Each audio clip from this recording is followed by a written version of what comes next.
तुम इधर उधर मुतवज्जे ना हो, किसी की जय विजय क्यों पुकारे, क्या गरज हमको, हमें काफी है सैयद अपना नारा या रसूल अल्लाह। वाह, हमें काफी है सैयद अपना नारा, हम रसूलुल्लाह के जन्नत रसूलुल्लाह की।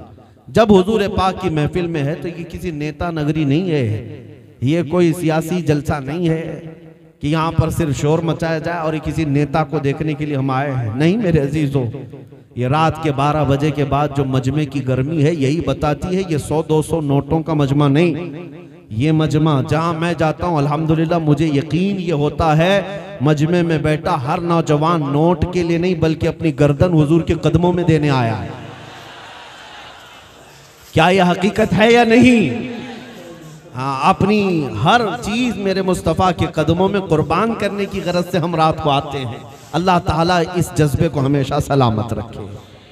मैं जो बात अर्ज कर रहा हूं उसको मैं कंप्लीट करता हूं। उलमाए ज़वील एहतराम की जो इज्जत है, ये जलसा है, यहां से अल्लाह ताला वो उलमा अता करे आज जिसकी जरूरत है, वरना उन लोगों की तरह नहीं जो स्टेज पर बैठ करके कुछ लोगों को राजी करने के लिए कुछ टुकड़ों के लिए अल्लाह और ओम को मिला दें।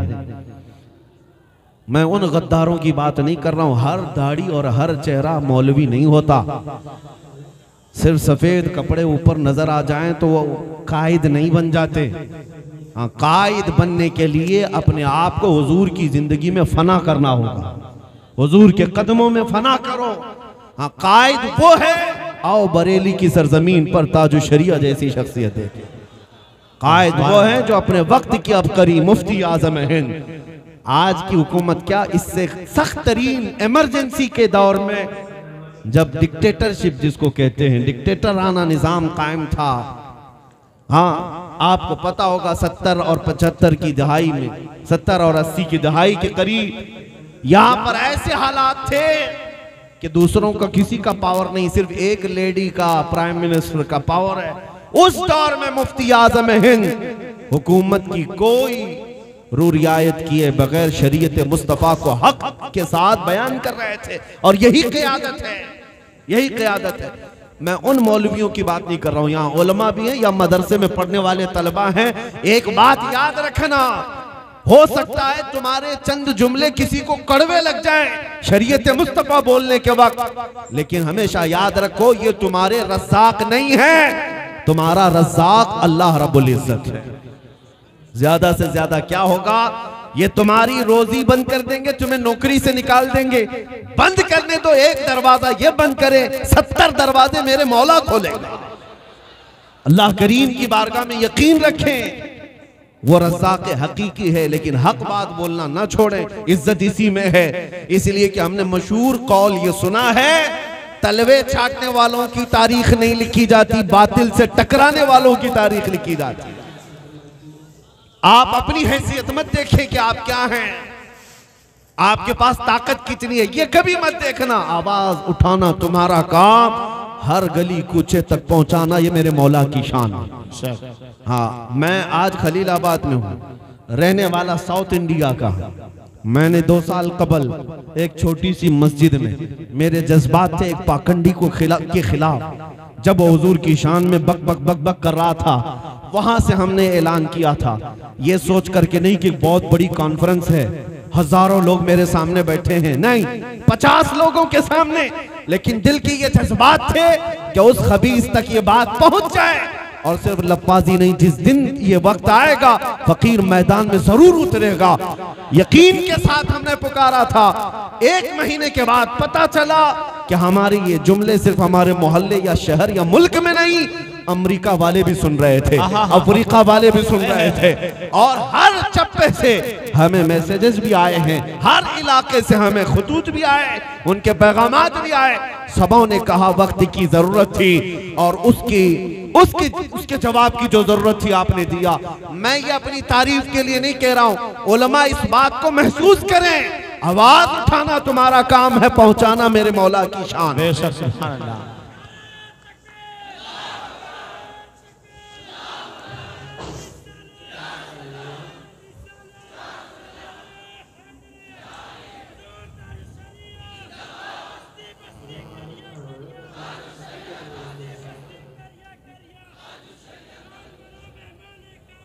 सुभान अल्लाह। मेरे अजीजों, आज के हालात से खौफजदा होने की क्या जरूरत है? ये हालात कोई नए नहीं है हमारे लिए, बरसों से हमारी तारीख यही है।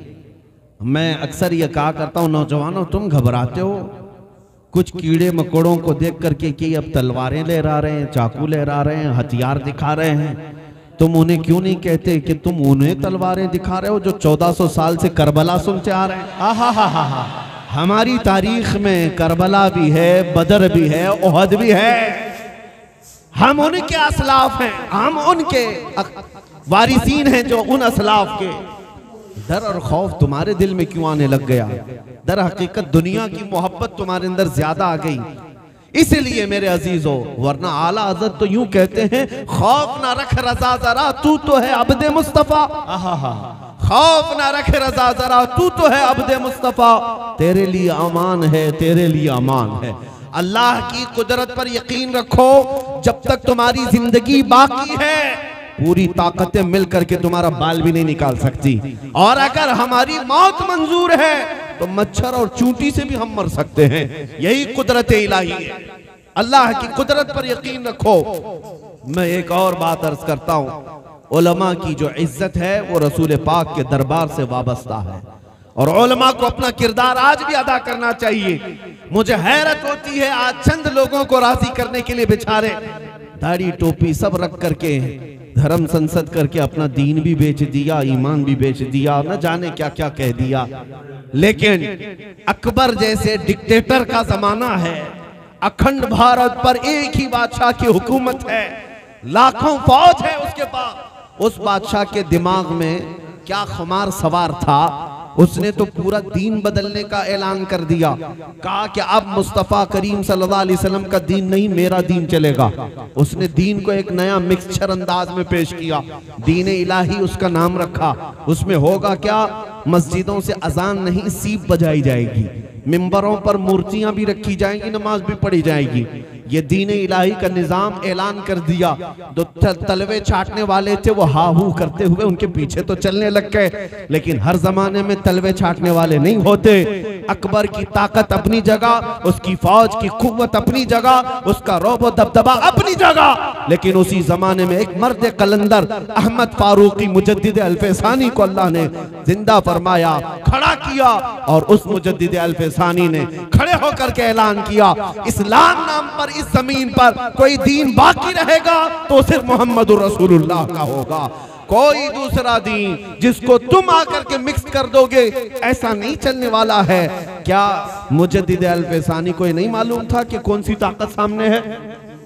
उलमा तवज्जो फरमाए, क्या बादशाह है वक्त के सामने खड़े होने का उन्हें डर नहीं था, एहसास नहीं था कि क्या होगा हमारे साथ? जबकि उन्हें अच्छी तरह मालूम था कि इस हक के ऐलान के साथ जान भी जा सकती है। लेकिन शरीयत मुस्तफ़ा के पासदार वो उलमा हमेशा से जाने तो दे देते हैं, लेकिन मेरे मुस्तफ़ा की शरीयत पर कोई समझौता नहीं करते। इस बात पर मुजद्दिद साहब को बादशाह अकबर ने जेल में कैद कर दिया, ग्वालियर की जेल में 8 साल तक बंद रहे। और इस असना में अकबर मर भी गया, खत्म हो गया, और उसके बाद बेटा तख्त पर बैठा। और जब उसका दौर चलने लगा, 8 साल के बाद जेल से एक कासिद आया और बादशाह का दरबार लगा हुआ है जहांगीर का, कहा कि ग्वालियर की जेल में एक अजीब मामला हो गया है। पूछा क्या हुआ? कहा आज से 8 साल पहले आपके बाप ने एक मौलाना को जेल में कैद किया था। किस बात पर? कहा दीन इलाही को उसने खत्म करने की बात की, इस पादाश में उसे कैद किया गया था। बादशाह ने पूछा अब हुआ क्या जेल में? आने वाले कासिद ने कहा उस आलिम ने, उस अहमद फारूकी सरहिंदी ने 8 साल के अंदर जेल में 700 कैदियों को तो आलिम बना दिया है। सुभान अल्लाह। वहां पर सुबह दरसे हदीस है, दोपहर में दरसे कुरान है, अजानें भी हो रही हैं, जमात से नमाजें भी हो रही हैं। जेल में जाकर देखने से पता चलता है ये जेल नहीं, गुंबद खजरा की छांव में बैठे हैं। ये उलमा हैं जो हर जमाने में हर खित्ते में बैठकर मेरे मुस्तफ़ा की शरीयत की पासदारी करते रहे, और उसके बाद आजाद तो हुए जेल से। लेकिन मुझे बताओ, क्या अकबर ने हमारे इस पाकीज़ा दीन का खात्मा कर दिया था? अपनी ताकत के बलबूते इस दीन को खत्म कर दिया? नहीं हुआ। अकबर तो अकबर है, उससे पहले चंगेज भी आया है, हलाकू भी आया है, बड़े बड़े जालिम आए और इस दरख्त को नोच करके इसके पत्ते उखाड़े, इस इस्लाम के दरख्त की टहनियां काट दी। लेकिन दुनिया जानती है जितना इस दरख्त को काटा जाता है इसकी हरियाली कभी कम नहीं होती। इस्लाम तेरी नब्ज न डूबेगी हश्र तक, तेरी रगों में रवां खून है चार यार का। हमने देखा इन जालिमों के दबाने से कभी दबा नहीं। उसकी एक वजह यही है कि उलमाए हक हर जमाने में रहे। अल्लाह करीम हमारे जमाने में भी उलमाए रब्बानीयीन जो हक बोलने वाले हैं उनकी क़ियादत हमारे सरों का ताज बनाए। अल्लाह उनको सलामत रखे। अजीज़ान गिरामी वक़ार, इन्हीं उलमा की इज्जत दुनिया में भी है और आखिरत में भी है। बाकी जो तलवे छाटने वाले हैं उनके बारे में इमाम गजाली ने सच लिखा है, सच लिखा है। वो मौलवी जो दुनिया वालों को राजी करने के लिए खुशामदी करता है, चापलूसी करता है, ये सेठ साहब राजी रह जाएं, हाँ फला नेताजी राजी रह जाएं, ये राजी हो जाएं तो मेरा भी घर चलेगा, पेट भी चलेगा। उसके बारे में इमाम गजाली ने फरमाया ऐसा आलिम उस मक्खी से ज्यादा गलीज है जो पखाने पे बैठती है। वो अपना दीन लेकर के किसको बेचने चला गया? इश्तरौ बिही समनन खलीला, जिनके बारे में कुरान में कहा गया वो यहूदी उलमा थे। लेकिन उनकी सिफत पर आज भी अगर कोई इस तरह की हरकतें करता है, मेरे अजीज उलमाए हक को अल्लाह ताला ने अमानत के साथ भेजा है कि तुम अहले हक में से हो और शरीयत मुस्तफ़ा को डंके की चोट पर ऐलान करते हुए बयान करो। अक्सर मेरे साथ हुआ है कि मैं जानता हूं उलमा के साथ मजबूरी क्या है।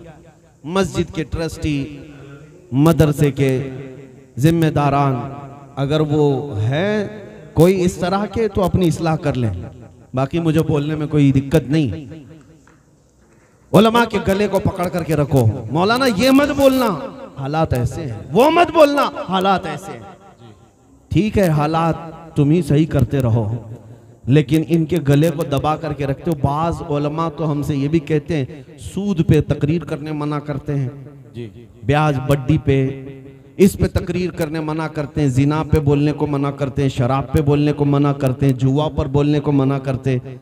कई इलाके ऐसे हैं, क्यों मियाँ कहा कि यहाँ के लोग ज्यादा सूद का कारोबार करते हैं, मौलाना आप मत बोलो मस्जिद। मैंने महसूस किया, एक मर्तबा मेरे साथ एक मिंबर पर हुआ था किसी इलाके में, हमारे यहाँ का बड़े साहब ने कहा था कि यहाँ सूद का कारोबार ज्यादा चलता है, उन लोगों को आप इशारे में भी मत बोलिए, भड़क जाएंगे लोग।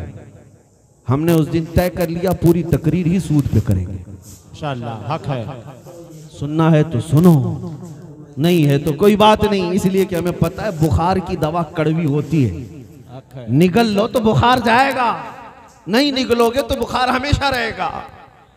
उलमाए ज़वील एहतराम की ये जिम्मेदारियां हैं कि वो कौम की बीमारियों का खुल करके उनके सामने बयान करें, और बयान ना करने की वजह से कुछ बुराई करने वालों को शह मिलती है और वो सीना चौड़ा करके मोहल्ले में घूमते रहते हैं, हमें कोई बोलने वाला नहीं है जी। इसलिए मेरे अजीजों, आज उलमाए ज़वील एहतराम की आप भी इज्जत करें और उनके ऊपर ऐसा दबाव ना डालें कि वो हक बोलने से माजूर हो जाएं। उनके ऊपर ऐसा दबाव ना डालें कि वो हक का इजहार भी ना कर सके। मैंने एक साल पहले एक दो नहीं सैकड़ों उलमा की बातें सुनी, कहा आपके जज्बात पर हम, आपकी तकरीरों पर हम हर कदम साथ हैं, लेकिन हमारी मजबूरी है कि हम मिंबर से बोल नहीं सकते। हमारी मजबूरी है कि इस तरह का हम ऐलान नहीं कर सकते, क्योंकि दूसरे ही दिन सदर साहब मस्जिद से निकाल देंगे। मैं दोनों को कहता हूं ऐसा सदर भी जाए और ऐसे आलिम आप जिससे डर रहे हैं आप भी अपनी इस्लाह कर लो, ठोकर मार दो, उससे कहो बुज़दिलो तुम अपने घर पर